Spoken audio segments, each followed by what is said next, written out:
You're listening to the Good Question Podcast with Richard Jacobs. Our goal is to make each of our guests exclaim, that's a good question.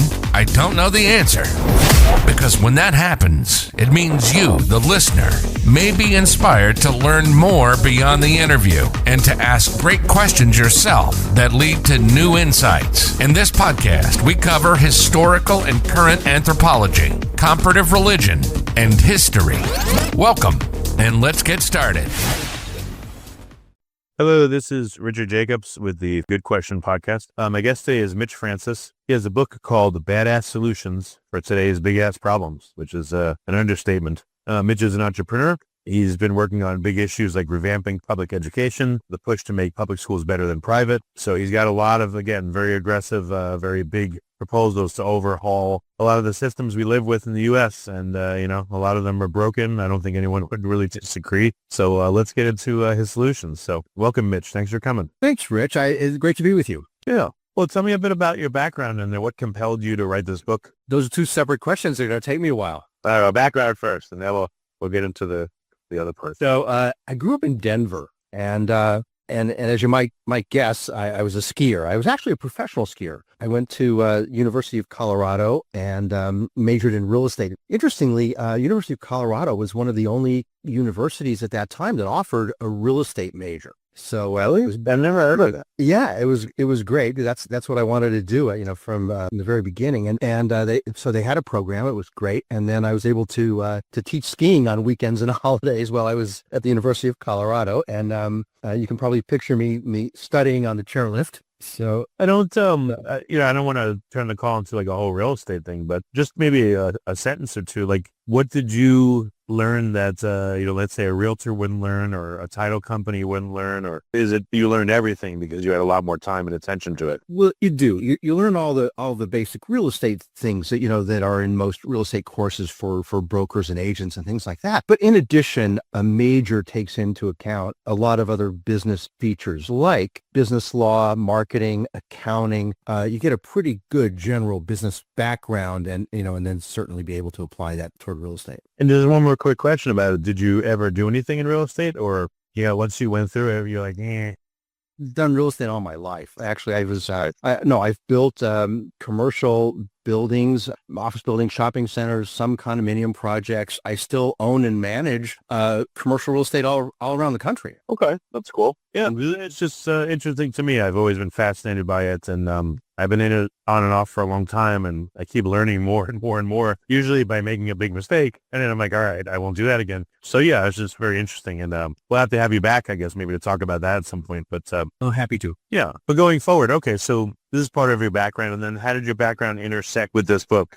We actually had a family tragedy a couple years ago. You may recall that there was a 4th of July parade outside of Chicago in a suburb, and a crazed young man with assault rifles killed 7 people who were attending that parade. And one of the people that he killed was my brother-in-law's brother. And this was just a great guy. And, as you can imagine, the family was just devastated. And beside being, upset by it and hurt for them, I left pissed. And Rich, it caused me to kind of take stock of myself. And I've always been kind of a news hound and interested in current events. And it's just kind of my nature to go, well, why don't they just do this, to solve a problem? And I realized that, so many of the problems that we have today, I've always thought of, at least the beginnings of some really good solutions. I wrote an outline. I had no intention of writing a book. So I just wrote an outline, and it turned out that there were 20 of our really major problems, everything from the rising ocean levels to immigration to mass killing to the deficit, all of these problems. And as I said, I had at least the beginnings of really good solutions. And I decided to write the book, and that was just a bit over 2 years ago. And here we are. How did you know that you had a good solution to any particular thing? Like, did you bounce it off of people? Did you talk to people about it? Like, what was that like? I did mention it to people, and they would always go, wow, that's, I never thought it could go that direction. So I did get input from people on a lot of these things. But interestingly, so many of them are just basic logic. And here's, with this set of facts, this solution makes sense. And, it's pretty obvious. And, I'd love to get into a couple of them with you, and I think you'll see that, it's not actually very subjective. It's kind of objective of, yeah, that would work. Yeah, pick one that you'd like to start with and let's do it. One of the big things that's bothered me, on a global level is the rising oceans from the, global warming is causing the polar ice caps to melt at a rate that would fill actually 20 Olympic-sized swimming pools, Rich, every second. We are headed, it's hard to imagine, but 20 Olympic-sized swimming pools every second is being melted and going into the ocean. 2024 is going down on record as the hottest year on Earth in recorded history. So it's continuing. And we're headed toward really a socioeconomic global catastrophe. In my view, it's going to be unlike anything that humans have ever faced. By the end of this century, all cities and coastal cities and islands are going to be flooded. And incredibly, Rich, nobody's doing anything about this. But we can. I actually discovered a way that we can stop the ocean levels from rising and at the same time use all that fresh water for the billions of people who live in the most parched areas of our world. And it's very doable. What would it look like? Well, kind of interesting. When I address solving a problem, I dig in with what are the facts here? What are the issues about this? Like how much water is going into the oceans? And I found, this amount and equated it to the 20 Olympic-sized swimming pools. But then I took it farther and I was actually really surprised to discover that all that water, which is even hard to believe, that all that water from melting ice that's going into our oceans is actually just a small fraction of the water that's going into the oceans from just our 20 largest rivers. So, the rivers get rainwater, snow, all snow melt and, along their path distribute water, for aggregate, for plants, for people, for animals, whatever. And whatever's left over, goes into the ocean. And it's massively more than what's being melted by the polar ice caps. And I found that if we channel just 7% of the water from those rivers and move it to arid lands, we can actually stop the ocean levels from rising and at the same time stop hunger and thirst. It's amazing. This solution can really save the planet and its poorest people. Well, you'd have to transport water sometimes over large distances. So I guess you would need the infrastructure to do that, We absolutely do it. It's a big deal. But what's amazing was we have a model. For decades, the Central Arizona Project moves water from the Colorado River over 336 miles to provide fresh water to the 5 million people who live in Phoenix and Tucson. It's been done. And we can do this on a global level. And it's actually economically feasible. We're talking about a lot of money, a lot of effort to do this. But when you can provide fresh water for agriculture and for people, it just changes the game to be incredibly valuable. Yeah, I should have mentioned this in the beginning, but I bet you, I'm going to make a guess, and this is just kind of to be funny, but if you're married, I bet your wife says, Mitch, I don't want you to solve my problem. I just want you to listen to me. And it probably frustrates the heck out of you because you probably constantly are solving problems. And it's like, I love you, but please don't solve any more problems today. Do you live in my house? How could you hear this? Well, I'm similar, and my wife tells me that stuff. Sometimes she says to me, I'm not a podcast. Stop asking me questions. And I'm like, yeah, I have to ask you questions. So that's why it comes to me.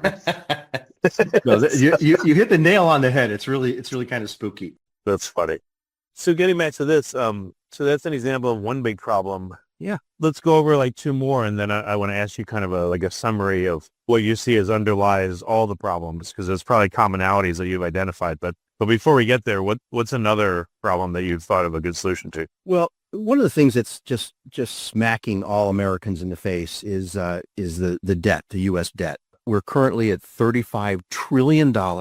And it's growing at another $1 trillion every 100 days. So the U.S. is just literally drowning in debt and interest payments. Just the interest payments, Rich, are bigger than the entire defense budget of the United States. And the defense budget is $850 billion or so? Yeah, roughly. Yeah. And this is $900 billion currently. And it keeps going up every day almost. As the more we go into deficit, the more interest we're paying on it. And, here we are once again with this massive problem that literally nobody's doing anything about it, in any real terms. The politicians are running around, with their hair on fire, and they promise you, at the same time, they're going to give you a tax cut, and then they also say, well, but we're going to raise the taxes on some people. And, we're going to cut out, some of the expenses of the federal government. When you put this into, to reality of how big this is, it becomes clear that none of those, Band-Aids are going to do anything, where the current deficit of 35 trillion is actually 7 times the total amount of taxes that are brought in a year by the federal government. Well, I've seen studies where they say no matter the tax rate, the marginal rates, the U.S. government will collect about 17%, no matter what they do, historically over the past, close to 100 years. I don't know what data you've seen, but that's what I've seen. So it doesn't seem like it's ever going to be more, no matter if you tax people 100%. You're right. And basically, if we used 100% of the taxes and the federal government spent nothing, not a penny, it would take 7 years to pay off the debt. It's just unrealistic. It's not going to happen, without some really good separate program. That's what I've been working on. And it's pretty interesting. I'd like to throw a question to you that you don't have to answer. It's not a test, but to you and your audience. It's, we hear virtually every day and that the U.S. is bankrupt. And, typically that's the case, when you owe more than you have. And if the U.S. is bankrupt, how is it possible that we have by far the strongest economy in the world? I mean, we're 30% bigger economy than China. And incredibly, we're 15 and a half times bigger than Russia. So I think Mark Twain said this, he supposedly went bankrupt. And they said, how did that happen? He said, slowly and then suddenly. I've had, big time financial problems before myself. You have money until all of a sudden you don't, and then all of a sudden you start having to default on things, and that's what really avalanches the problem. So I think the U.S. is not at that point yet, but once it hits a point like that, if it can, or when it does, then all of a sudden it's going to happen very, very quickly, and then it'll be a big problem, and people will say, "Oh, what's going on?"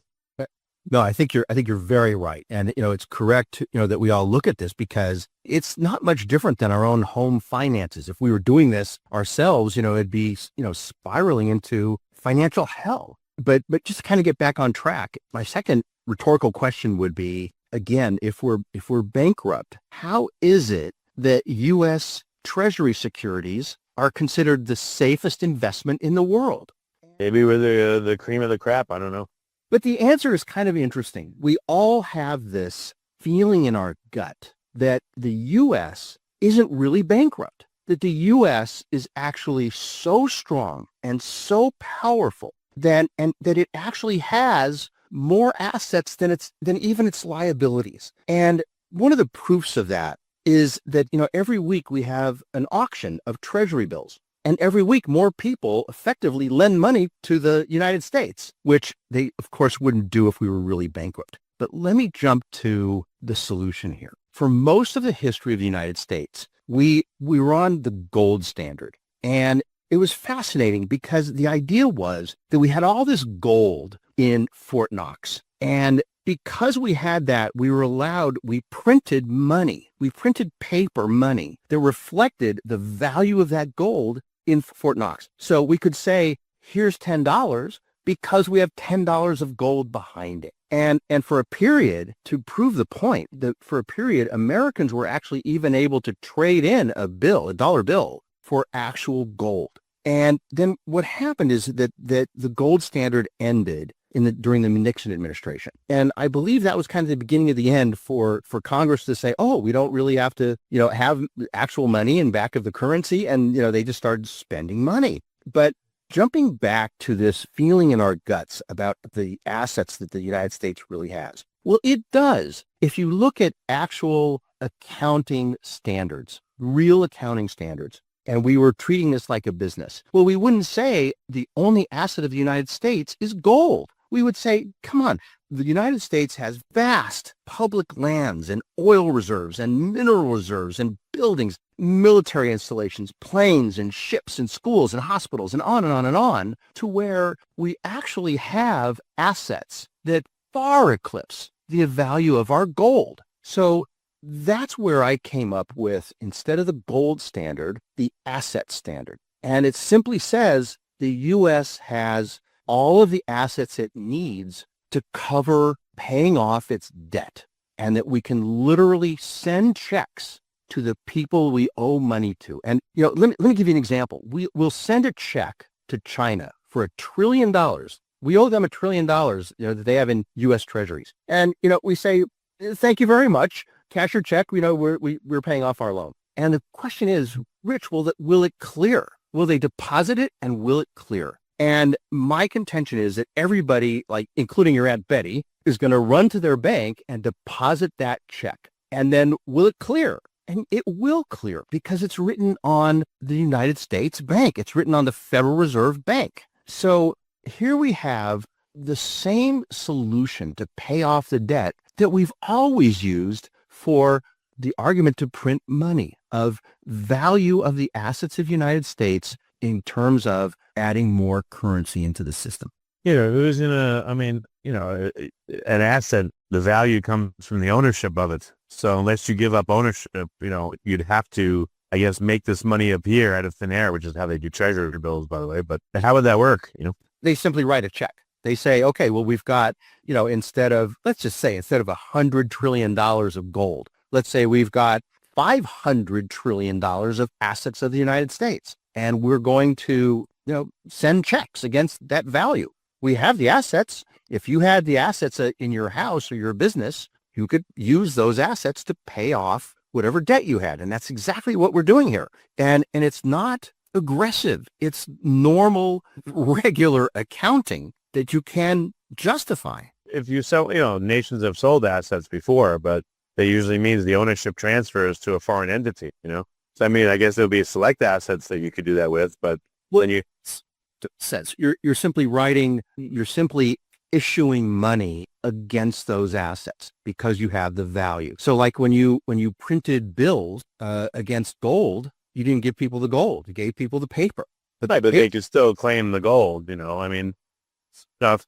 If I refinance my house, the bank gives money, but they have a claim against my house. They have a mortgage. And if I don't subsequently make payments, they'll foreclose on it and take the asset. So why would China want, X number of buildings, let's say? No, they don't. China gets a check and cashes the check, and the check clears. And that money is in China's account from the United States. It's money, not, in that sense, it's money, not giving assets. The difference in your own personal finances versus the government is the government can actually print money, which you can't do.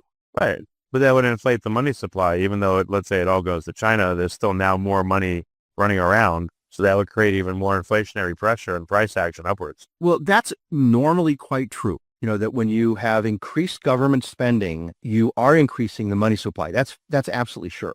And it does increase inflation as well. But here, we've already borrowed the money. So don't forget, this is money that the U.S. borrowed, and we're paying it back. So this is money China, and again, your Aunt Betty, loaned to the United States. And what we're doing is paying it back. We're not creating new money. Well, I guess we kind of are creating new money, but it's money that we've already spent in debt. And now here's the way: get out of the debt and actually do it in a way that secures the country. And the one negative I really see about this is if you give this ability to Congress, they'll never stop spending. It'll just be a free-for-all. So I believe that it would have to come with literally a constitutional amendment that would say that the government has to have a balanced budget. It can't spend more than it's taking in on taxes. So we never get in this problem again. And by the way, doing this once, I would even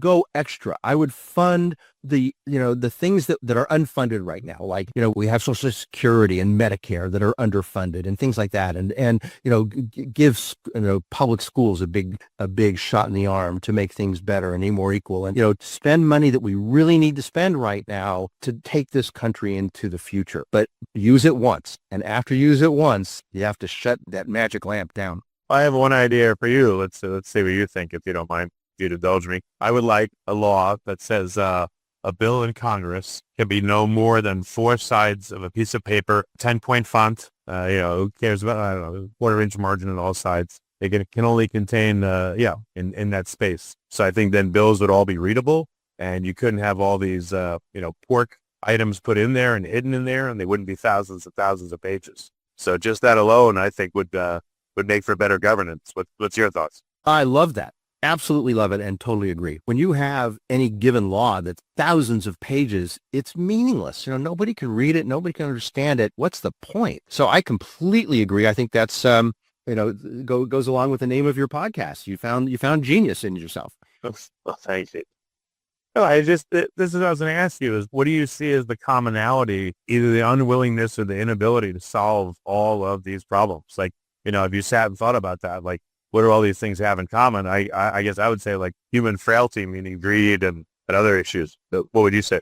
Well, I think these are really big problems, and the solutions require a tremendous amount of work and effort and a dedication to the concept. One of the things that I did with my book, and I think it's what I'm really happy with, is I have this kind of central theme of we need to all get involved. Congress and our representatives work for us. It's not the other way around. They work for us. And if you can read this book and come away with, a few or even one idea that you're passionate about, make the public schools better than private schools. Whatever finds your passion and you say, yeah, Mitch, that idea works for me. That makes sense. Get involved. And I think all of us really need to get involved in getting solutions enacted by the people that represent us. And there's kind of this overriding theme. I'm very big into quotes, and there's a quote from Mahatma Gandhi that said, "When the people lead, the leaders will follow." And that's what I'm after with this. I'm after stimulating people to be interested and get involved to some degree. And it can be as simple as, tell your family about an idea. Tell your family what you believe in. And here's this idea for making public schools better than private schools. And we need to do this. And tell other people and write to your representatives. You can keep getting more involved and more involved, but you don't have to be completely involved. You don't have to quit your job, but you can, just simply tell other people. Let's get a groundswell of Americans who want these things fixed and make sure that our representatives fix them. Well, what kind of feedback do you get when you propose these solutions to people, or, people that have read your book? Like, what are some of the interesting things that you've gotten in reply? I've had some really fascinating response. I'd say overall, it's really positive because the problems there are 20 problems that I go through in the book, and they're big. They're big ass problems, and they're problems that are so big that honestly they're just not being addressed. And most everybody that I talk to or that reads the book, has responded to me like, "Holy crap, this is doable." This isn't just some idea that's pie in the sky. These things are actually doable. So that's the response. Jack Canfield, who wrote the Chicken Soup for the Soul book, which is actually the most successful, biggest selling nonfiction book in history, read pre-publication book for me of Badass. And he was so complimentary. He actually called me and he wrote the foreword because he liked the book so much. And then like from that foreword, he said, if any of the solutions offered in the book catch on, it could spark real change that could benefit millions. And that's just really made my year. It was incredible, but it's cool. But I've had that kind of response from a lot of people who are getting excited to see something that could make real change. Okay. Well, I mean, what is there any particular issue in the book that you personally are the most passionate about, and are you going to take it up in essentially in, like, I don't want to say crusade, but is there any particular issue that you most want to solve? Well, beside all of them, yeah. The one that I talked about earlier at first was, the rising ocean level. I see that as really cataclysmic, that if we don't start doing something, I see just, tens, if not hundreds of millions of people being displaced, and the value of the assets of real estate, of land, of agriculture along all coasts and all islands in the world are going to be decimated. And if we don't do something right now, and I really mean it, right now, it's unavoidable. So I think that's the one thing that is probably the biggest problem that I think we can really cure before it's too late. I guess all the problems really could cause us. Well, I'll ask you instead. How many different problems have you identified in the book, and how many of them would have to come to fruition, in their horrible way, for things to be so bad that it would affect all the other ability. It would affect the ability to solve any of the other ones. I'm not sure that that's the case. I think that each issue can really stand on its own, and not be necessary to the repair of the other problems. But we talk, there's education, there's the economy. We just went in with, there's stopping mass killings, and the assault rifles that killed my brother-in-law's brother. I really addressed China and Russia and what we need to do about that. Robocalls and identity theft and all that. The Federal Reserve, I think, is a mess. We have to restructure that. I've got a great solution for the abortion problem, if you can imagine. Healthcare and crime, restructure U.S. taxes completely, solve the drug problem and the gang problem, redo our elections, how we should fight military and wars anymore, actually redo the entire stock market, which I think is, devolved into a total casino. It's just a joke with our money. Well, again, do you see an underpinning or a commonality in all these problems? Or you think they're all different? There's different causations of them. Oh, they're definitely different. I think if I can pin any commonality, it's that they are not being addressed. Solutions are not coming forth and being worked on. And why do you think that is? I don't, not sure. I think that people tend to say, it's just too big. That really can't get fixed. How are you really going to solve the U.S. deficit? How can we pay it off? You and I first started talking about, solving the deficit, and realized that, we couldn't tax our way out of it. We couldn't cut expenses out of it. We got to do something radical, which I came up with. But most people end at, well, it can't be done. We can't solve the 50-year civil war that we've had over abortion. It's just too big, and nobody's going to come off their stance and forget that one and walk away. And I think that's really what's been going on with all 20 of the problems I identified and came up with solutions for. So that's the commonality, Rich, is that they're so big that people just think they can't get solved. Okay. Yeah. I was just wondering, because you would have that perspective after, thinking about all these things and writing the book. I'm sure you would sit back and be like, oh, man, what do you tackle first? And then, again, why are all these things the way they are? So that's why I asked you. Yeah, but what's cool is it actually left me optimistic. It actually left me feeling good. And I think when you read the book, first of all, it's kind of funny, and it's not like reading a textbook. But we have all these problems, and the message is, yes, we have all these massive problems, but guess what? They're all fixable. We can solve all this. This is good news. It's not bad news. Got really good news for everybody. Well, that's good. Usually people that talk about things like this, they just get totally deflated. And they're in despair, and it takes over from what I can hear. And it just leads to, I guess, like I said, people giving up and figuring there's nothing I can do. It's too big, he's unsolvable. Yeah.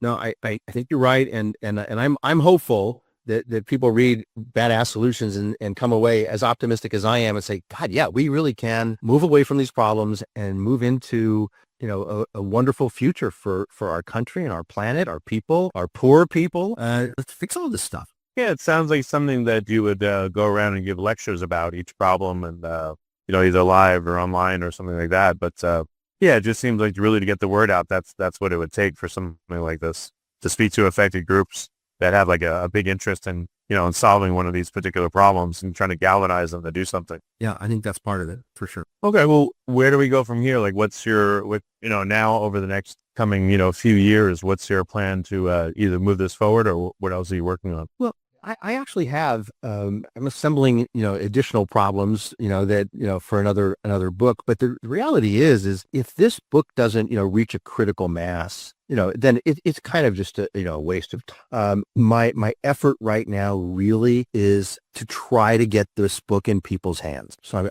I'm doing a lot of podcasts, getting the book to groups and to, powerful people who could get excited by this, like Jack Campbell, who wrote Chicken Soup for the Soul, and a lot of other people like that getting involved. But I'm trying real hard to use this book as the tool for change. Because it's there, it's in the book. You can get excited for, making change. So I'm trying to use this and get the word out. All right. So where can listeners get the book so they can read it? Thanks for that. Yeah, it's available, wherever books are sold. The easiest is on Amazon. It's Badass Solutions, with or without a hyphen, Badass Solutions. They can look up Mitch Francis and find it. It's pretty easy to find. We've actually already been #1 Amazon bestseller in its category. It's kind of a fleeting thing because there's so many books out all the time. It was an Amazon new release bestseller. So it's trying to get it in a lot of hands. Okay. Well, very good. Well, Mitch, thanks for coming on the podcast, and thanks for actually spending time to think about these things when a lot of people just, like I said, shrug and move on. So, I appreciate both, and it's a good thing that you're trying to do. So I just want to recognize you for that. That's very nice, Rich. Thank you very much. And great to be with you. I think you asked really good questions and had some really good input for, the problems that we face in solving problems. You're right. Thanks. Thank you for listening to the Good Question Podcast. Please email support@thegoodquestionpodcast.com if you have any referrals to great guests for us to interview. Visit thegoodquestionpodcast.com to hear more interviews. And please help us spread the word by rating and reviewing us on Apple Podcasts, iTunes, Spotify, YouTube, or wherever you listen to this podcast.